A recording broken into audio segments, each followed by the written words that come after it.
At the time we arrived in Peking, the Chinese should multiply as quickly. in mind, 是全面建。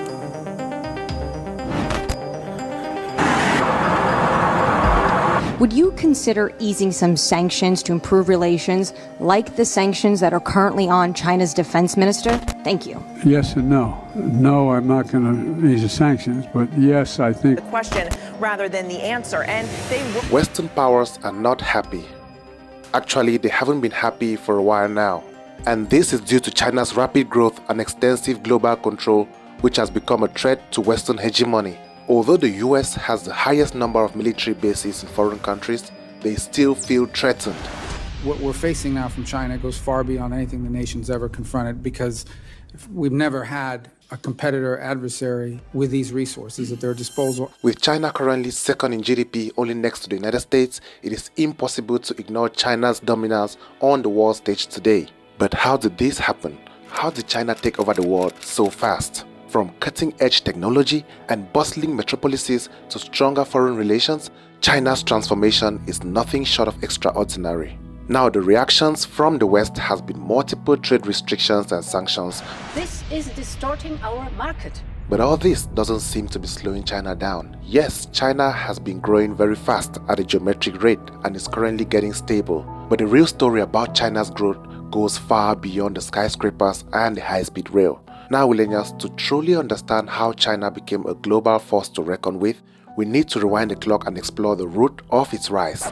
It all began with Deng Xiaoping's economic reforms in the late 70s, when China shifted from a centrally planned economy to a socialist market economy, opening its doors to foreign investments and investors and embracing globalization, which then resulted in unprecedented economic growth that catapulted China to become the world's manufacturing hub. And of course, guys, it is not just because China became the global manufacturing hub that China is where it is today. Take a look at Shenzhen, China, for example, a city that practically rose from the ashes. Shenzhen, China was a fishing village, but today it's a high-tech metropolis, home to some of the world's biggest tech giants. And this is not a mistake. China knew exactly what they were doing when they were building all of these mega cities. Talk about mind-blowing transformation. In just 2 decades, China transformed itself from an agrarian society to an economic powerhouse, leaving the world in shock. Massive infrastructural projects like the Belt and Road Initiative across the world and state-of-the-art cities like Shenzhen, Chongqing and Chengdu have become symbols of this unprecedented growth. Now, from economic reforms to diplomatic maneuvers, there are multiple strategic decisions that push China onto the world stage. Was it a carefully orchestrated plan or a series of calculated moves that pushed China to global dominance? No matter how we look at it, China's rise has definitely reshaped the very fabric of our interconnected world and what the future holds. Now, China's rise hasn't been without multiple setbacks and predictions about the collapse of the Chinese economy. Chinese President Xi Jinping is falling from his pedestal. He is going down with his country's economy. Beijing is grappling with a mounting debt crisis. After 40 years of unprecedented economic growth, has China finally gone the Japan way?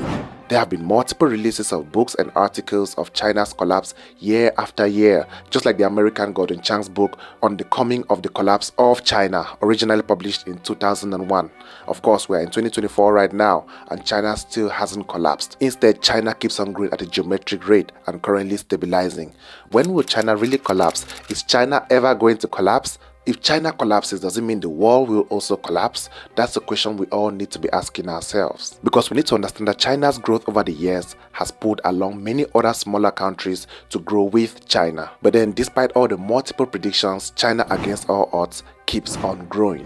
For example, just in January this year alone, despite multiple predictions about China's economic collapse, China's GDP maintained a 5.2 growth rate, which shocked many Western economies, and this has been happening year after year. Now, Willenials, the truth is that China's economy is definitely changing. It is not completely stable, and it is adapting itself to the global economic trend.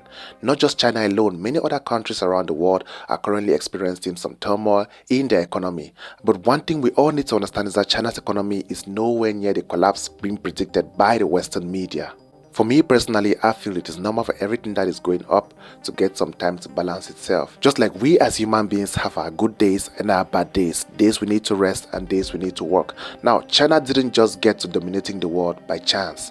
From general analysis, it was achieved through consistent strategies, which includes moves like technological advancement and innovation. When most people hear of China's growth, they mainly focus on the manufacturing. But when you dig deeper, you can realize that it's not just about manufacturing. China set its sights on technological dominance many years ago through aspects like the 5G, artificial intelligence, and technological innovation. And of course, this has led them to become pioneers in cutting-edge technology. This is definitely driving China forward.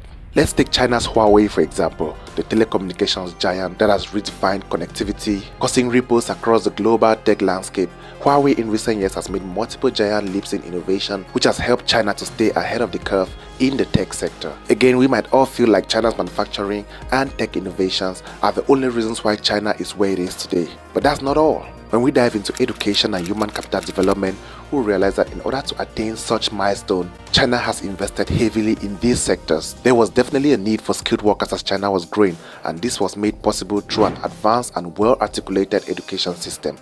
China educates a huge percentage of their population in science, mathematics, and technology, leading to a high-speed tech growth. Because of course, for a country to grow, you need to educate your population, educate your youth, and that is what China has been doing over the years. Reason why China has heavily invested into the education system, producing a large pool of skilled and educated workers. This has led to a more technically proficient and innovative workforce, and this workforce is very crucial to the economic development and prosperity of China. Experience. Some of my foreign friends think of the Chinese educational system as sort of very static, traditional, tradition-bound. But I have to say, in my God, what is it, like more than 30 years here watching the changes in the Gaokao, I think the educational system, and especially the Gaokao, is one of the most dynamic and influx areas of the economy of the country. And when we look at the way the world is going, we'll realize that China is definitely planning ahead of time, because so many people keep saying that many companies are leaving China to go to other countries. But what they are not saying is this: China is currently training their workers in skilled technology and innovation, and that is what many countries are failing to do right now. And in the future, many companies will need the skilled labor that China has, because as we all know, the global economy and tech sector are completely shifting towards AI and service-based innovations. So all of China's investments in the tech sector has led to a more technically proficient and innovative workforce, which is crucial for economic development.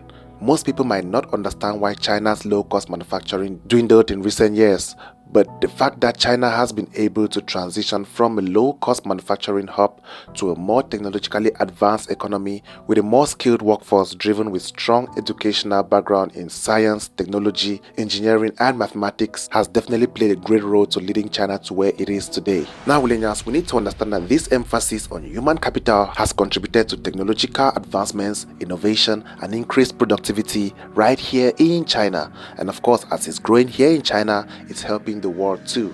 And another powerful reason why China has gotten to the level where it's at today on the global stage is due to the Chinese work ethic. If you have ever been to China, I'm sure you realize the work ethic here in China is not just about the government putting in laws, but the people understand what they have to do when they have to do it. As compared to the West and other countries around the world, the Chinese work ethic and culture is one to reckon with. Now, this type of work ethic is one which definitely pushes the whole of the Chinese economy forward as compared to many other countries around the globe. Again, millennials, when you put all of this together, it can't be achieved without the budgeting, which leads us to the next point on the reason why China is able to become a global dominant power even without fighting a war, and that is because of the savings rate. If you should understand one positive aspect about Asian culture in general and the Chinese culture in particular, is that the general savings rate here in China is relatively higher than in most countries around the world. China's capital accumulation has led to a higher national savings rate, with both households and governments saving a significant portion of their income every year.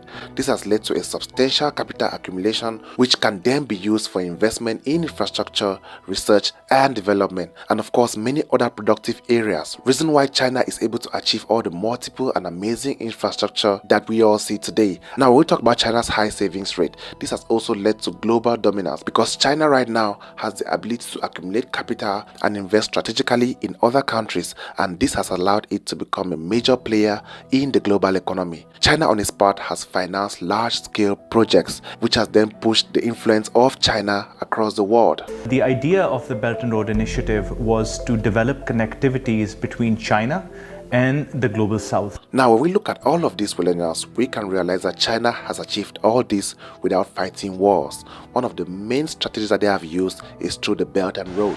The Belt and Road has been very, very crucial in China's global influence. China's influence extends beyond its borders, and the Belt and Road Initiative is a colossal infrastructural move which China uses to connect nations through a network of roads, railways, and ports. So it's like a modern-day Silk Road which brings China's economic influence as far as it can reach all across the world.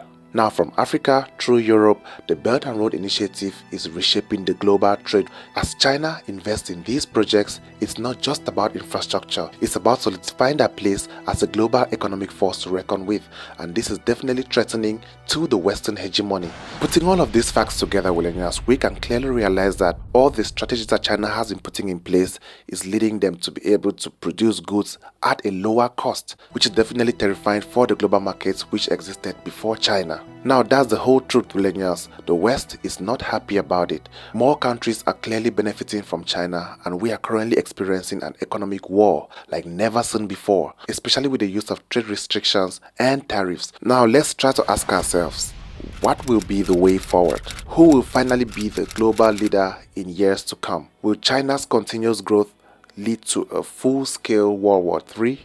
Will China's economy really collapse? When you compare the Chinese economy to the American economy and other economies around the world, you will see that China's economy is even doing much better than most economies around the world. But no one is saying that those economies are going to collapse. Why is that? You should think about it and answer the question for yourself. Do your own research to understand the reality of the Chinese economy. China didn't get here by chance. If anything is happening to the Chinese economy right now, it is because it is destined to happen that way. I'll keep on doing more investigation on this topic and multiple topics on China's insights here on this channel. Well, you can watch this video right here to get all the insights about China's collapse and what really happens right here in China. If you want to see those, don't forget to like and subscribe for more weekly videos. Remember, this is Willene. See you next time.